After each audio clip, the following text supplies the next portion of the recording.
قرآن مجید کہتا ہے یا ایھا الذین آمنوا ان جاءکم فاسق بنبأ فتبینوا، کہ فاسق کی خبر پر یہ کیسے یقین کر لیتے ہیں، سمجھ نہیں آتی، جبکہ قرآن ان کے سامنے ہے، اصول و ضوابط ان کے سامنے ہے۔ ہمارے پاس اصول و ضوابط ہیں کہ کسی کے کفر کو جب ثابت کرنا ہو اور کسی کو مان لیجیے قادیانی کہنا ہو تو کس طرح کے دلائل درکار ہوتے ہیں۔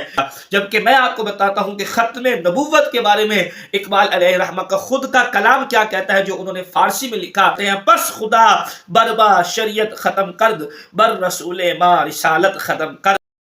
بسم اللہ الرحمن الرحیم، الا ان اولیاء اللہ لا خوف علیہم ولا هم یحزنون۔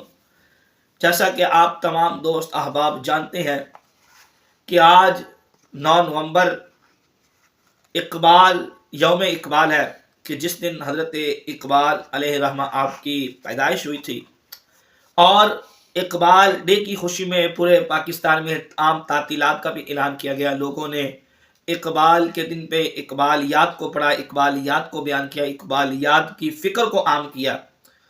تو میں بھی آپ کے سامنے کچھ اقبالیات بیان کرنا چاہتا ہوں کہ علامہ اقبال قلندر لاہوری رحمۃ اللہ علیہ آپ کے عقائد و نظریات کیسے تھے۔ بالخصوص آج کے دور میں چند ایک لوگوں نے یہ تاثر پیدا کرنا شروع کیا، جن کو اللہ نے تھوڑی بہت عزت دی، تو انہوں نے یہ تاثر پیدا کرنے کی کوشش کی کہ معاذ اللہ اقبال جو تھے وہ قادیانی تھے اور قادیانی نواز تھے معاذ اللہ، اور اقبال کا پورا خاندان معاذ اللہ قادیانیوں کے ساتھ دوستی کرتا تھا، ان کا بھائی معاذ اللہ قادیانی تھا، یا وہ علامہ اقبال رحمۃ اللہ، طرح طرح کی اس طرح کی واہیات باتیں کی گئی ہیں اقبال علیہ رحمہ کے بارے میں، اور اس کے ریفرنس دیے جاتے ہیں کہ فلاں نے یہ کہا، فلاں نے یہ کہا، فلاں نے یہ کہا۔ حالانکہ یہ جو بیان کرنے والے ہوتے ہیں ان سب کو پتہ ہے کہ قرآن مجید کہتا ہے یا ایھا الذین آمنوا ان جاءکم فاسق بنبأ فتبینوا، کہ فاسق کی خبر پر یہ کیسے یقین کر لیتے ہیں، سمجھ نہیں آتی، جبکہ قرآن ان کے سامنے ہے، اصول و ضوابط ان کے سامنے ہے۔ ہمارے پاس اصول و ضوابط ہیں کہ کسی کے کفر کو جب ثابت کرنا ہو اور کسی کو مان لیجیے قادیانی کہنا ہو تو کس طرح کے دلائل درکار ہوتے ہیں، لیکن انہوں نے بس ادھر ادھر سے پکڑے چند ایک حوالے، چند ایک بیانات، چند ایک عبارات کتابوں سے، اور اس کی بنا کے اوپر اقبال علیہ رحمہ کو قادیانی کہنا شروع کر دیا۔ جبکہ میں آپ کو بتاتا ہوں کہ ختم نبوت کے بارے میں اقبال علیہ رحمہ کا خود کا کلام کیا کہتا ہے، جو انہوں نے فارسی میں لکھا، اور انہوں نے ختم نبوت اور ختم رسالت کے اوپر کس طرح اپنا اظہار کیا، اور نبی اکرم صلی اللہ علیہ وسلم کی ختم نبوت کے بارے میں کیا انہوں نے کہا۔ ذرا اقبال رحمۃ اللہ علیہ کی اشعار سماعت فرمائے۔ اقبال رحمۃ اللہ علیہ فرماتے ہیں بس خدا بربا شریعت ختم کرد، بر رسول ما رسالت ختم کرد۔ فرماتے ہیں ہمارے خدا نے ہماری شریعت کو ختم کر دیا ہے، اور یعنی آخری شریعت بنا دیا ہے، اور ہمارے رسول نے، ہمارے رسول کے اوپر خدا نے رسالت کو ختم کر دیا ہے۔ تو یہ اقبال کا خود کا کلام ہے، پس خدائے برما شریعت ختم کرد، کہ ہمارے اوپر شریعت کو ختم کر دیا گیا ہے، یعنی ہم ہی وہ ہیں جن کے اوپر آخری شریعت کا نزول ہوا ہے، اور بر رسول ما رسالت ختم کرد، اور ہمارے نبی اکرم صلی اللہ علیہ وسلم کی ذات کے اوپر اللہ تعالیٰ نے رسالت کو ختم کر دیا ہے۔ اور فرماتے ہیں رونق ازما محفل ایام را، او رسول را ختم و اقوام را۔ فرماتے ہیں دنیا کا اب دوام، دنیا کی آخری بقا ہم ہیں، جب تک ہم ہیں، یعنی جب تک امت محمدیہ موجود ہے تب تک ہی قیامت نہیں آ سکتی۔ جب امت محمدیہ نہیں رہے گی تو اس کے بعد کوئی نئی قوم نہیں آئے گی، بلکہ قیامت برپا ہو جائے گی۔ اور فرماتے ہیں ہمارے رسول نے رسولوں کو ختم کر دیا اور ہم نے قوموں کو ختم کر دیا۔ کیا مطلب؟ کہ ہمارے رسول آخری رسول تھے اور ہم آخری امت بن کے دنیا میں آئے ہیں۔ آگے فرماتے ہیں خدمت ساکی گری باما گداشت، داد مارا آخری جامع کے داشت۔ فرماتے ہیں جو رسولوں والا کام تھا، پیغمبروں والا کام تھا، نبیوں والا کام تھا، کون سا؟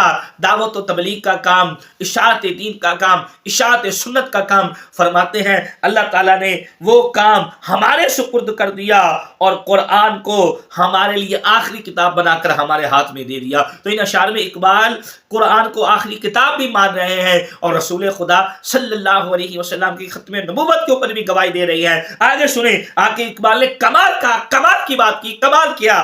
فرمایا لا نبی بعدی ز احسان خداست، پردہ ناموس دین مصطفیٰ. فرماتے ہیں جو نبی اکرم صلی اللہ علیہ وسلم نے فرمایا تھا لا نبی بعدی، میرے بعد کوئی نبی نہیں آئے گا، فرماتے ہیں یہ امت کے اوپر خدا کا احسان ہے، یہ ہمارے اوپر خدا کا احسان ہے. یہ اقبال کہہ رہے ہیں جن کو تم شرم نہیں آتی، تمہیں ان کو تم قادیانی کہتے ہو، ان کو تم مرزائی کہتے ہو، تمہیں ڈوب مرنا چاہیے. اقبال اپنا عقیدہ کیا بیان کر رہا ہے؟ اقبال کہہ رہا ہے لا نبی بعدی سے احسان خداست، پردہ ناموس دین مصطفیٰ. کہہ رہے ہیں کہ جو حضور نے کہا کہ میرے بعد کوئی نبی نہیں آئے گا، یہ پوری امت پر، پوری قوم پر اللہ کا احسان ہے. اور یاد رکھو حضور کی ختم نبوت یہ دین کے لیے پردہ ہے، دین کی عزت کے لیے پردہ ہے. اگر ختم نبوت پہ حملہ ہوا، اگر ختم نبوت پہ اوپر ڈاکہ مارا گیا تو پھر یاد رکھو تمہارا سارا کا سارا دین برباد ہو جائے گا. دین کی احساس، دین کی اصل جو ہے وہ نبی اکرم صلی اللہ علیہ وسلم کی ختم نبوت ہے. آگے اقبال فرماتے ہیں قوم را سرمایہ قوت ازو، حفظ سر وحدت ملت ازو، حق تعالی نقش ہر دعویٰ شکست، تا ابد اسلام را شیرازہ بست. فرماتے ہیں اللہ تعالیٰ نے ہر باطل کا منہ توڑ دیا اور رسالت کے ذریعے اسلام کے شرازے کو ایک جگہ کے اوپر جمع فرما دیا ہے. لہذا نبی اکرم صلی اللہ علیہ وسلم کی رسالت ہی آخری رسالت ہے اور آپ کا دین ہی آخری دین ہے اور ہم بھی آخری قوم ہے. تو یہ اقبال کی اپنی زبانی اپنی کتاب میں لکھا ہوا ختم نبوت کا عقیدہ ہے. جب ایک بندہ اپنی زبان سے اپنا عقیدہ بیان کر رہا ہے تو پھر تجھے کیا اختیار ہے؟ تجھے کیا اختیار ہے تو کسی کی ذات کے اوپر اس کے قول و فعل میں تضاد ڈھونڈ کے اور کسی کی لکھی ہوئی بات کے اوپر جو فاسق ہو، بے نمازی ہو، بے حیا ہو یا جس کی صداقت عدالت ثابت نہ ہو اس کی بات کے اوپر آ کے اقبال جیسے مفکر کے اوپر، اس اقبال جیسی عظیم شخصیت کے اوپر فتویٰ بازی کرے؟ ذرا اپنے گریبان پہ جھانک.